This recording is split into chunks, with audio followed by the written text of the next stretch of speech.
এই নাও গরম গরম আলুর পরোটা রেডি। খেয়ে বলো কেমন হয়েছে। আর আচার দিয়েছি, এটাও হোমমেড আচার মিক্স।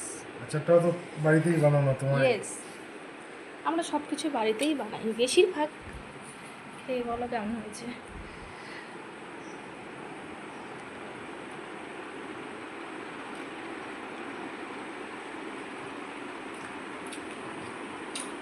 কেমন হয়েছে? দারুণ সত্যি? হুম। এর আগের দিনেরটাও ভালো হয়েছিল বলো। হ্যাঁ হ্যাঁ, এর আমি আগের আলুর দিনেরটা পরোটা ভালোই বানাই। পরোটাটা এমনি খুব নরম হয়েছে আর খুব টেস্টি। পরোটাটা এমনি খুব নরম আর টেস্টি। দেখো কতটা নরম পরোটাটা, পরোটাটা খুব ভালো হয়েছে। খাঁটি ঘিয়ে ভাজা, ঘিয়ের টেস্ট আসছে তো। ঘি প্লাস বাটার। খাই দাই তারপর মরে যাই।